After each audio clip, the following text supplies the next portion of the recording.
It's definitely a weird feeling. I just poured Ed's chemo for this week, and this round will be done on Tuesday. Day 29, last Monday of chemo for this round. It's something.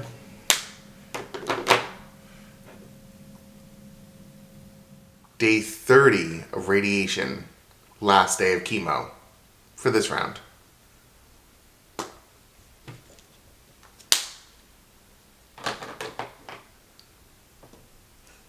Three pills, done. Just as good as the first time. Small accomplishments along the way here. Actually, this is a big accomplishment. Yeah. That was your last day of chemo for this round. Yeah, hasn't been easy, but you've managed. Checkbox, get a little checkbox. Yes, and then now the next checkbox is finishing out your radiation this week and the beginning of next week. Yep. Hooray! Hooray! Yay for you! Congratulations. Yay. I guess. Well, one thing done today. One step done. One step is done. The last day of this round of chemo. Yep. Tomorrow will be my first morning waking up, not taking... Oh, we don't have a schedule tomorrow before radiation. We just got to get up and go. You can sleep in tomorrow. Yeah, it's my first... Tomorrow is going to be my first morning waking up in 42 days without taking chemotherapy pills. That is actually kind of wild. We just got so used to that routine because it even carried through on the weekends. Yeah, right. That has been every single day. Wow. Well, now it's just the week's worth or so of radiation that you have to finish out, which sounds easier on principle, except yesterday.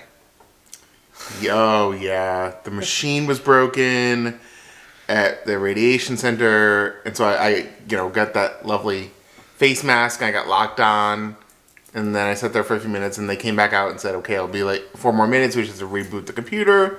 I said, that's fine. Then she came back out again and said, oh, it might be a few more minutes. Do you want to, So I sat there for a while. And I'm sitting there waiting, and I'm like, why is he taking so long? The person that comes in after him is here, and after her is here. Turns out it was about an hour. We were there. Yep. Yeah. They had to reboot the whole system, and they were coming out and letting everyone know. Which makes you realize when there's like 10-minute appointments back to back to back to back to back, and anything goes weird with that machine. I mean, it's a computer. My computer freezes during the day. Yours freezes. Oh, I wasn't. They were apologetic, which I said. Computers break all the time. That's as impactful to them. They weren't getting out on time yesterday. They were never going to catch back up. Right. If every appointment's even 10 minutes, that quickly piles up. They were an hour behind by the time you walked out. Yeah, right. And that's tough. So I felt bad for them. But it also made me, and I'm sure you realize that, even though you're supposed to be done next Tuesday, you're still at the mercy of a machine that has to keep working till next Tuesday. Sure, right. Even still, there could be a day where it just doesn't work. Thankfully, with our schedule, we were able to stay. Yep, and you could go back if they needed to tack you on at the end. Right. So, you're going to get this radiation done, one way or another. Hey, it's been a while. We kind of took a little bit of a break from the health updates because you were wrapping everything up. Yeah, although the way video works, you won't know the days have passed. Correct. But we had taken a few days off. Yes, so where we last left off, you had finished your chemotherapy. Yeah. And you were finishing your last week of radiation, which we're calling week 7 because of the weird just days of when you started and finished. But it ended pretty well. And then things got challenging again. Yeah. There was a lot more of what I guess is just the usual, figuring out which doctor and nurse to listen to for this thing and figuring it out. A lot of confusion again, which we'll come to. Some of it was actually today. And Ed has finished radiation 4 days ago, which we'll come to. But I want to rewind you to something you wanted to talk about. The last day of radiation when you were kind of lost. Yeah, I think, one of my major things was, okay, so now with chemo gone and radiation gone, and essentially a month until my follow-up, just what do I do?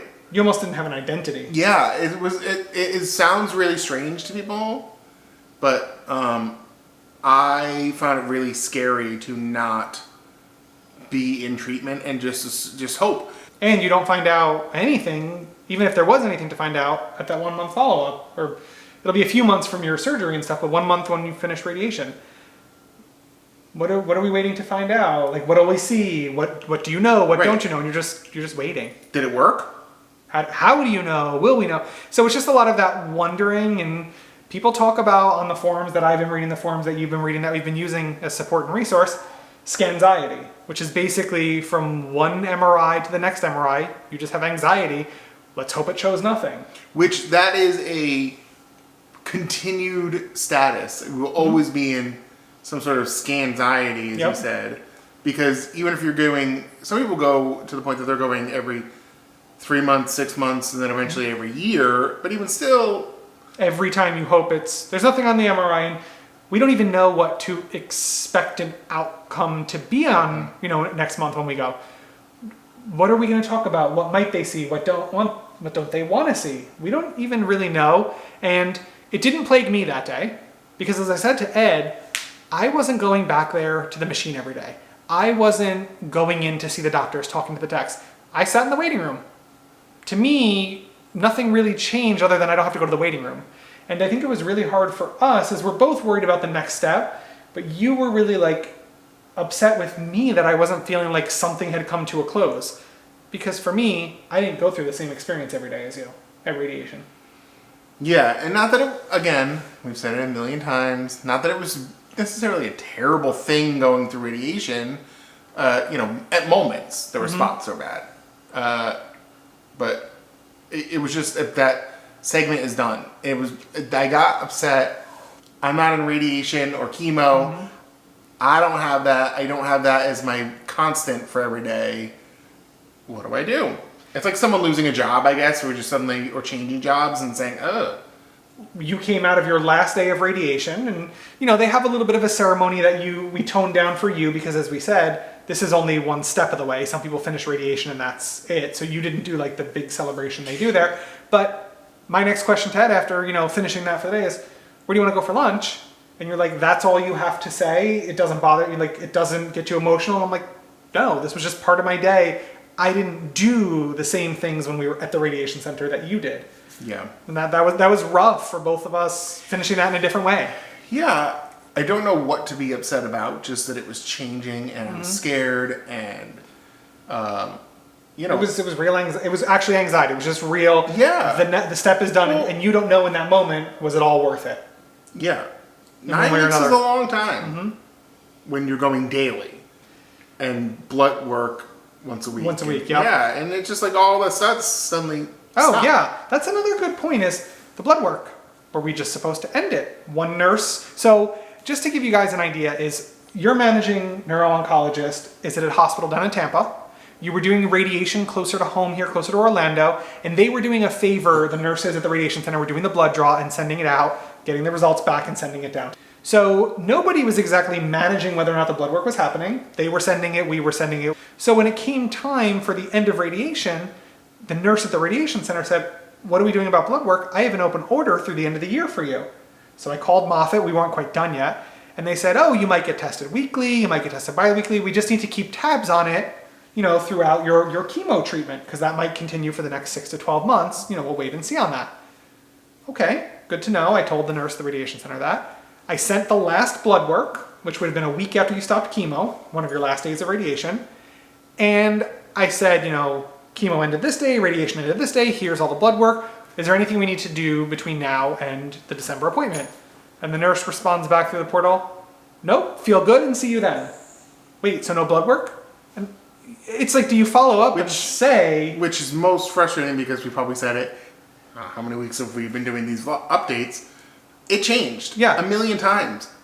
Am I doing blood work? Am I doing blood work every week? Is it every other week? Do we even need to continue it for and I know people have even commented back and forth that it is frustrating to hear that, and it's frustrating for us to go through it and to close up all those weeks of radiation and chemo and still not be exactly sure, just based on that moment of whichever nurse and doctor says whatever, that's the one we're supposed to go for? Yeah. So let's add in what happened today. So it is Saturday.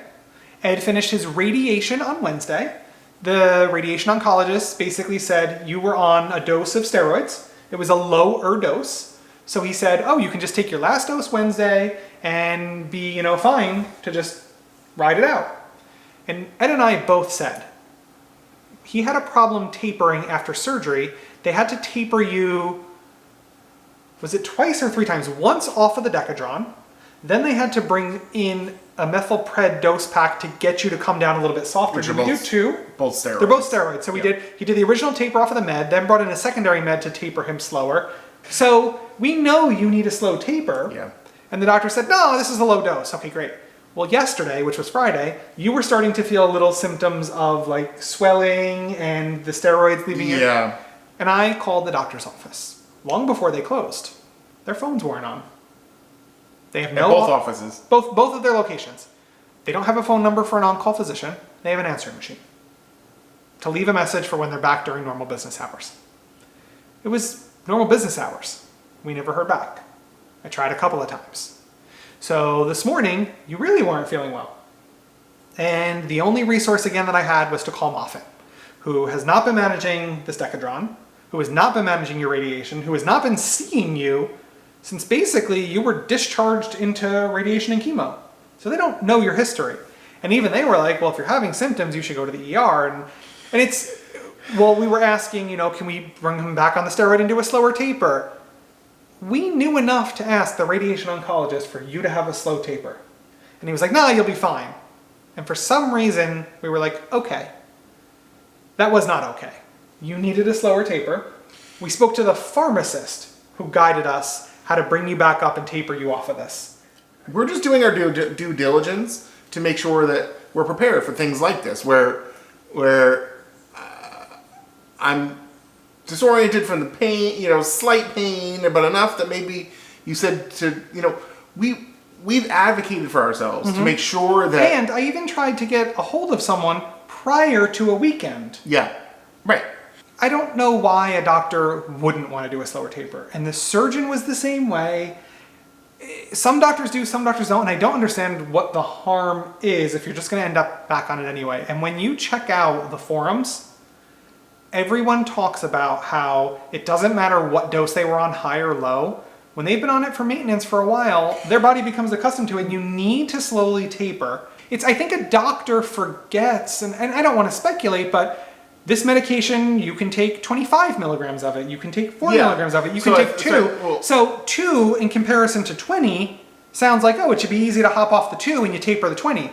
But your body got used to 2 for a number of weeks. So it's definitely a combination of they use it one way, one dose, because it's the standard probably use for a standard amount of time for a lot of people, is one thing, I think. And I think the other thing is just listening to the patient, listen to the patient and saying, oh, 3 times in the last 3 months, post-surgery and then fading or tapering, maybe we are aware that this is going to not go well, and if you just extend it by a couple of days, which my other point would be this, there are a lot of painkillers and things like that that actually have repercussions and you have to get it out of the body as soon as you can. That is not the case with this. Correct. And when I looked back to what the taper was that you had a problem with off of surgery, you crash landed when they tapered you from 1 milligram to 0.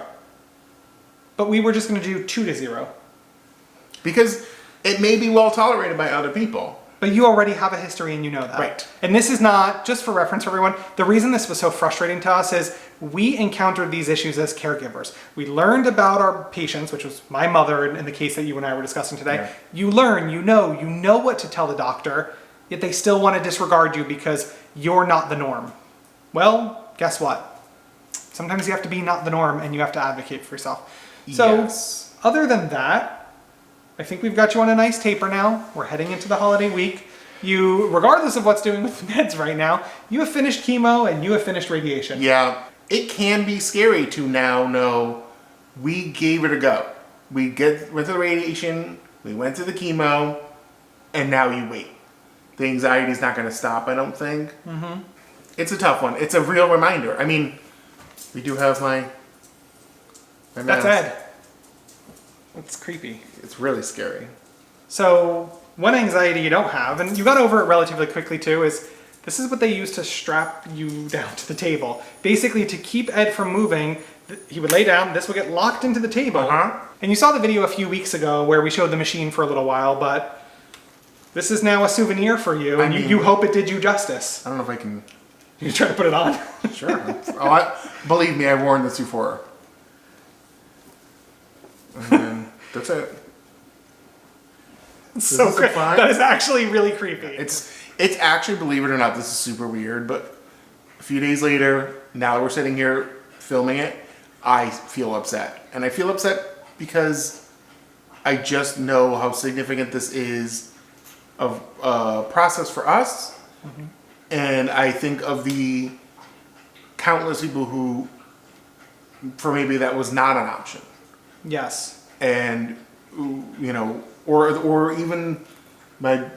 Some people can't have surgery. Right. To follow our story, think of the countless other people who are going through something similar, worse, different, better. It doesn't matter. They're going through something like this related to, particularly, you know, in my case, brain cancer. And it's really, really, really, really scary.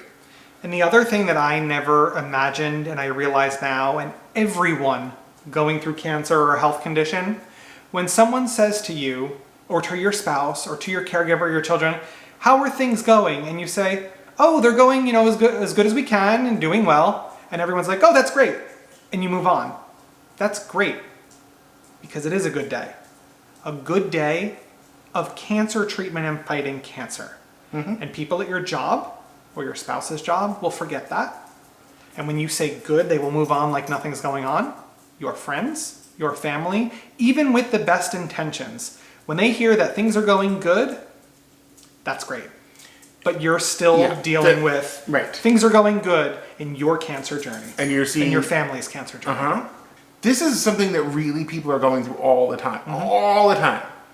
Yeah, you still need help at home right now. Not help, but just, you know, you're not always feeling great as you're... No, not yet. As you're, you know, weaning off of the radiation and everything. You still have bouts of fogs and things like that. But the rest of the world outside of this house says... oh, well, if you're done with radiation, you get to move on with life, and I get to go back to work full time, and everything's great. Everything's great. No, it's a good day in your cancer journey. Sure. And anyone who's going through that, people might not get it, and that's okay. And to anyone who this is resonating with, oh, I didn't realize that. Yeah, it's a really hard thing to explain, and it happens. Yep. So we get a month off now. Ish. Yeah, we get a month off from radiation and chemo. Your cancer journey still continues. Oh. So it's a good day. It's a good month. We get to celebrate the holidays in your cancer journey. So with that, we will update you all. If anything interesting comes up between now and then, otherwise, we're still doing fun stuff with the videos. Yeah. We're going to try to. We have some interesting holiday stuff planned. Yeah. If nothing comes up, which is great, we will update you after your post-op visit later in December.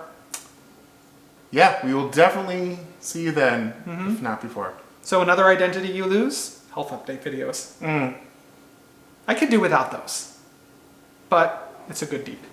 And it helps us remember too. It definitely has helped us a lot. It really has meant more to both of us than you'll ever imagine that you guys have watched these videos. You know, as much of it as you can, whenever you can. That you were there watching something that is not fun and exciting, but it really helped us feel comfortable sharing, knowing that you were watching. And I guess that's an appropriate time to say, Happy Thanksgiving. That's true. It is. We definitely have more to be thankful this year. Yeah. And see you in December. I mean, regarding health updates. Right. We'll see you sooner. Yeah. Thank you, guys. Thanks.